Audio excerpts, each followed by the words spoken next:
The organization also has support from some big-name coaches both locally and nationally. Adding to this experience for the players was the fact future Hall of Famer Craig Biggio was leading the workout. The Cougars got off to a great start this season and recently earned their biggest win of the year against highly ranked district rival Dulles. And although it might be an NFL lockout, thanks to the Houston Power, football season isn't quite over. More than 40 of the nation's top high school and college baseball prospects were recently invited to the home of the Houston Astros, Minute Maid Park, to participate in pre-draft workouts for Houston. Among those in attendance were local high school products, first baseman Austin Dean of Klein Collins and outfielder Nick Williams of Galveston Ball. Yeah, I think there's a handful of Houston kids. There's probably about 20 kids from the state of Texas, and then the other 20 are from all over the country. I mean, we have kids ranging from the Northeast to Montana, from all over. So it's, a lot of kids have come in long ways to do this. I mean, I'm very humbled right now. I mean, it's pretty exciting. Never thought the Astros would be looking at me right now. I mean, so it's very exciting. Can't really wait till the draft day comes up to see what happens. It's pretty cool. I've always wondered, would I ever be able to hit in here? Because I've hit in like the Rangers field and all that. A lot of people's fields, like Chase Field. And I've always wanted to hit in the Astros field, and it's pretty awesome to get a chance to hit. Well, we've done a body of work on all these kids, and that's what I told them before we started here tonight is, hey, listen, we've seen a lot of you guys, some of you for years, and definitely all spring. This is like an icing on the cake thing. Put them in a big league stadium. A lot of it becomes proportions, and now they're next to more prospects. So we see them in all kinds of different venues for the year, and it's nice to get up and close and talk to them a little bit too. So it's really just get a last impression. Not many people ever really get this experience, and I just love it. It's just enjoying the experience, let's say. Williams has seen his stock fall throughout the season, having once been touted as a possible overall #1 pick. But despite what happens in the draft, both of these players have fallback plans. Williams has signed on to play at Texas A&M, while Dean has committed to play for the Longhorns in Austin. I have no idea right now where I might go, but I don't really look on the internet and stuff. I don't do none of that stuff. I just like to play baseball. I just let it play its course. It's going to be a pretty big decision. I mean, I got UT or, pro ball. I mean, it's going to be a pretty tough decision, but, I think I'll make the right one when time comes. Pretty nice choices, though. Yes, sir. Would you agree? Yes, sir. It's going to be a big decision, I'd say. It's going to be a hard decision. And everybody wants to go pro. I like to go pro, but if I have to go A&M, so be it. Adding to this experience for the players was the fact future Hall of Famer Craig Biggio was leading the workouts. I mean, it's pretty awesome. I mean, you have a Hall of Famer out here, hitting us BP and whatever. I got to talk to him for a little bit. I mean, it's pretty awesome. Nice dude. I've loved the Astros ever since. I mean, either they were losing or whatever. I remember being here in 2005 in the World Series. It was an awesome moment, and hopefully they can do that this year. Reporting from Houston, LaVoisier Bering, FoxSportsHouston.com. June is 7-on-7 season in Texas, and all across the state, there are 7-on-7 tournaments as teams try to get ready for fall football. There's one tournament, however, that's a little different from all the rest. The Positive Coaching Alliance tournament plays host to 16 Houston area teams and has a refreshing message to coaches and players. And we talk to the kids a lot about sportsmanship, emphasizing respect for their opponents, respect for the officials. And 7-on-7 tournaments are all run very well, but we feel like it's really important to talk to the kids about character education, about being a good sport, and respecting themselves and getting the most out of every opportunity and really representing themselves and their school as well. And we talk about that a lot in this tournament. They do the things that they teach. I totally believe in that. We have so many kids, coaches, and referees who really don't know how to deal with kids, don't know how to talk to them, don't know how to handle problems. And what they do is go around and talking to them, trying to teach them how to respect the game, how to respect different people, how to respect situations. So I think it's probably one of the better things that's come along in a long time. That's why the Texas High School Coaches Association made it mandatory for coaches to go through it. And we're trying to get it to all the schools where even HISD now, all the coaches has to go through it. I think it's going to make the situation a whole lot better. You don't see all the ranting and raving on the sideline because kids have a tendency to emulate the coaches. Like, you're going to act a fool, they're going to act a fool. Sometimes you can see coaches getting too into it a lot, and the parents always want to get involved. But they're teaching the parents and the coaches, I think, to settle down some, just talk the kids off to the side or something. Just teach them off to the side.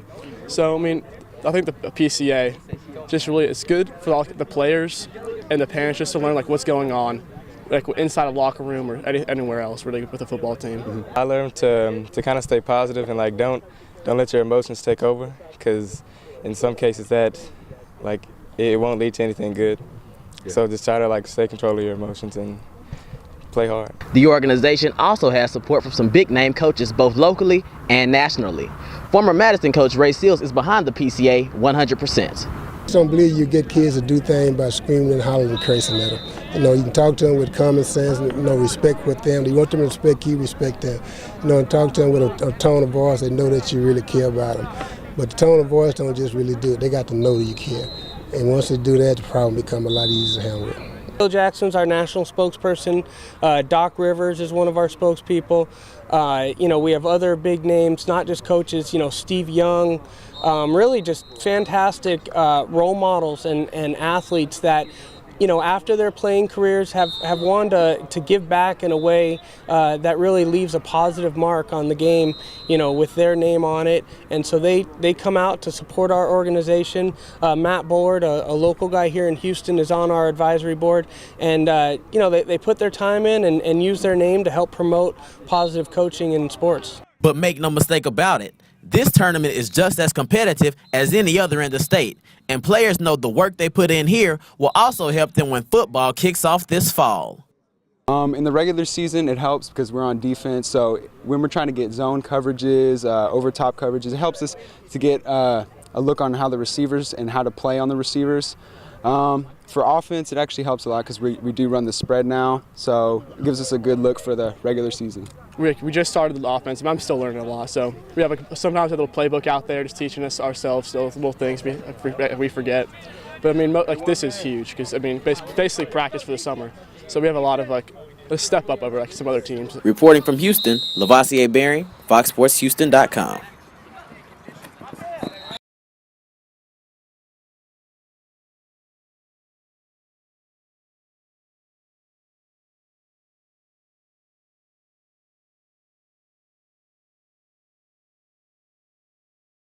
Over 100 of the top football players from the Houston area invaded Reliant Stadium recently to do a photo shoot for Vibe Magazine's season preview.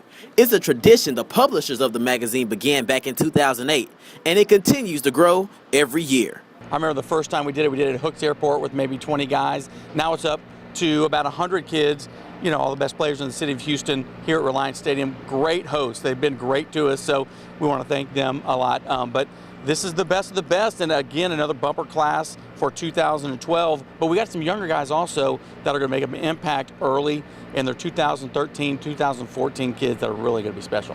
For most of these players, it's quite flattering to even be considered the best of the best in the Bayou City. I never thought I'd be here any day in my life. I mean, I just started playing football freshman year. I was a big baseball player, and I never thought I was going to be here in a photo shoot with all these great athletes and prospects and stuff like that, and to be one of the best. I mean, that's pretty awesome. It's really exciting to be one of the top prospects in 2013. Obviously, we got a lot of young athletes out here that's, you know, the best in the city and the best in the state, best in the country, and really exciting and looking forward to it to see senior year. It's great. I mean, me and my team, we're having a blast, you know, talking to other top athletes in Houston. It just brings out more exposure for Manville. I mean, Manville has only been on the map for, what, about 5 years? Fifth year. I mean, it's bringing out Manville true colors. I mean, we're trying to start a tradition over here, and that's what we're doing. We talked to a lot of coaches, a lot of college scouts, as well as, you know, working with Rivals and Scout. They help us out a lot, identifying the kids. Having worked at Rivals for a long time, we kind of know who's who at an early age. So we've been kind of tracking a lot of these guys since their sophomore season, and it's great to see them really mature, and now they're on a national stage. We've got a lot of kids here that are on a national stage being recruited. Some teams had several players represented in the photo shoot, like state runner-up Manville, who's moving up to 5A next season. But the Mavericks have plenty of talent coming back, and they know their opponents are out to get them. Everybody's sizing each other up and saying, oh, we're going to beat y'all, we're going to beat y'all. I mean, I think a lot of people, we got a target on our back because we went to state last year. But I mean, it's going to be a trouble to hit that target. And but I mean, it's great to see all the other talent around the city, and hopefully we'll just whip up on that talent. they show up here and see all these other great athletes, and it helps them. It helps their psyche believe that, hey, I belong, and it's really a neat deal. I've got several kids with Division I offers already. I think I've got 5 or 6, and so I've got good kids that they belong here, and I think they belong here and believe they belong here. So it's fun. This is a neat thing for high school kids. There was never anything like this. We were growing up. This is just an awesome experience for them, and I'm excited. Reporting from Houston, LaVoisier Bering, FoxSportsHouston.com. It's hard to believe, but after getting swept in the first round of last year's playoffs to eventual state champ Brazerswood, the Kempner Cougars actually walked away feeling good about their baseball team. After all, the Cougars were a young team led by first-year head coach Mark Jones. They beat us 6-0 and 6-1, and they kind of nickel and dimed. Of course, they were the better team, obviously, because they were the state champions, but we felt like that experience, and everybody that returned to the varsity this year actually got in that series at some point. So we feel like that experience has kind of helped propel us to some of the success that we're having this year. We had lots of young guys last year, like you said, and it's all the playoff experience that they got from last year is really going to help us towards this next year. And losing really did not feel good at all. And we know we could have hung with those guys. And this year, we want to get a good start, playoffs, and maybe make a run to state, and we'll see what happens then. We faced a solid team in Brazerswood, and you saw that they ran the table throughout and didn't even lose a game. So I felt like it was a big, we got really mature from that, and I feel like it helped us for this season. I feel like we feel like we could have given them a run for their money in that series last year. We didn't show up. And this year, we're definitely going to make sure we show up for that first round and second round and every round after that. The Cougars got off to a great start this season and recently earned their biggest win of the year against highly ranked district rival Dulles. A victory they hope gives them momentum going into the postseason. The coaches and I actually talked about that. Last year, believe it or not, we had the same identical record at the end of the first round, and then the home stretch, we stubbed we lost 4 out of our last 5 ball games, and had to get into the playoffs on the last pitch of the last district game. So it was, we were staggering coming down the stretch. This year, we're hoping that a win like the one we got last night is going to help springboard us, and get us rolling and get us hot at the right time, as you said, going into the playoffs. It had the playoff potential and all the cachet around it, and I feel like that really just kind of was just like a first test for us. It was just kind of like a little pop quiz until for the major test, in which is the big dance. Everyone, the big playoffs in which everyone's gunning for everyone, trying to get ahead and move up and further towards state. We're gonna have a lot of momentum after this win, and I feel like with our pitching, the way it is, and our defense, we can beat anyone in the state, I feel like. Kempner will certainly be a tough out should they make the playoffs, especially if junior pitcher Dominique Taccolini continues his unbeaten streak on the mound. Just go out there and throw, and my defense is so solid behind me, I can just really don't have to worry about striking out a lot of people, even though I do. He puts his feet on the rubber. It's pretty confident that he's gonna put up 0, maybe 1 run, maybe. And if all we gotta do is score a couple and we're gonna win the game, it's just make the plays, and he's just going to mow down everybody, and it's pretty great feeling when he's on the mound every time he pitches. So. We actually had an umpire mention to one of our coaches, boy, you can just see the confidence when Taccolini's out there on the mound. And that's true. We feel like if we get a run ahead, we're going to win the ballgame. And, of course, we don't like necessarily to be on the top of 1-run games late, because as a coach that, my heart starts pumping real fast, and we talk about this too. They're never easy, but if we can get him out there on the mound and get him going and get him established early, we feel like we have a real good chance to win. Reporting from Houston, LaVoisier Bering, FoxSportsHouston.com.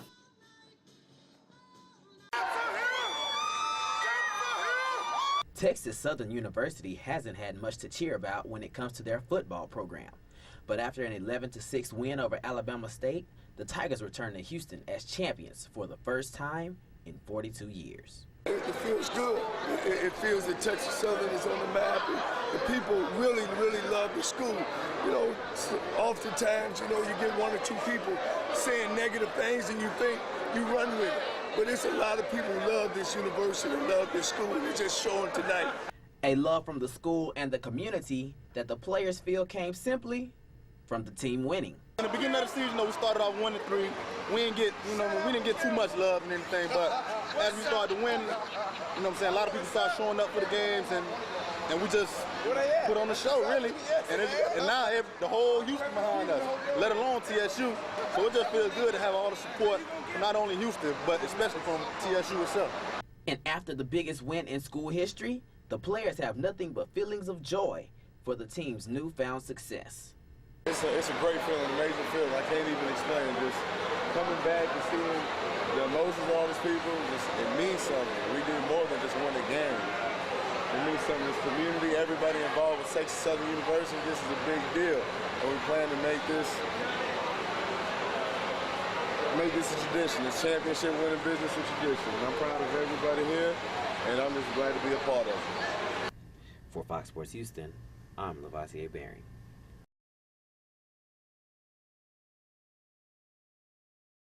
And although it might be an NFL lockout, thanks to the Houston Power, football season isn't quite over. The league is women's football is getting big. We're trying to bring it back to Houston. We got the Houston Power. Janelle, of course, put the team together. You got teams from New Orleans, Dallas, Memphis, Las Vegas. It's all WFL. It's very competitive. The women take the game real serious, and we're trying to get more fans to take the game more serious also. The Women's Football Alliance, or WFA, started 3 years ago, and the Power are in their second season.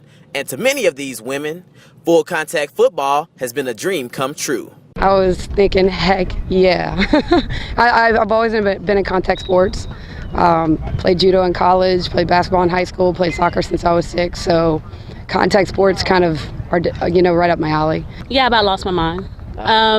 It is so funny because when I was in the 6th grade, I said I wanted to play pro football for the Washington Redskins. And then when I moved here in 98 and got the opportunity to speak to the former owner of Houston Energy, and she was telling me about this team that she was going to be buying, a women's full contact tackle team, and I just fell in love with the game of football at a young age, and then to have the opportunity to play full contact football, oh yeah, it's right down my alley. Even though it's many of the players' dream, it has also been a way they feel they empower all women. Based solely on integrity of women's football, we are encouraging every woman to participate in sport.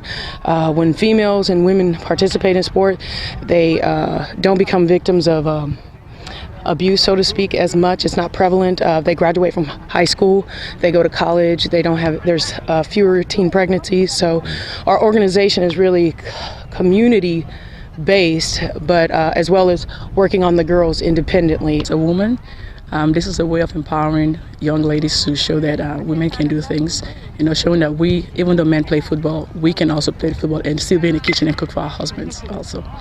Football has been many things to these ladies, but it hasn't always been easy for them or the coaches. Teaching the girls the fundamentals of football and not thinking that they've been playing, because with guys we've been playing since we was kids coming up. Girls, they just started maybe 10 years ago. So it's basically going back to the basics and explaining to them the ins and outs of football before just running around. Working with a bunch of women, you have to understand that you're going to have a zillion different personalities at every hour of the day. Being a woman myself, I understand, but it becomes stressed is not the word for it. It's a big curve because I've watched football since I was little. My dad played, my brothers played, so I've seen it for a while, and I've always said, why weren't you there? How did you get that pass by? Or when you're actually in the game and you have to watch the whole field, it changes your perspective. When I first came out 10 years ago, which was the beginning of the whole football thing, the coaches had to be learning how to coach us because it was new for them also. So I think it was a lot different. Back then, they might as well have been speaking Chinese to me because they were speaking so much more advanced than we were at the time. Some of the players are old and some are new, but they all remember that first hit. Wow, it was wild.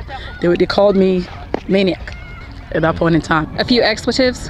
Probably can't say that, but oh crap. Wow. I was like, it's an adjustment. I think in practice, we hit hard in practice, but not like in a game. I'd say the first time I really got hit in a game, it was like, this is for real, but I was totally pumped up. I loved it. And certainly all these ladies love it, and it's a league of their own. I would die for it, man. I loved opening the holes, seeing a back come through, and scoring a touchdown, man. That's the best one. Reporting from Vassar Field, LaVoisier Bering, FoxSportsHouston.com.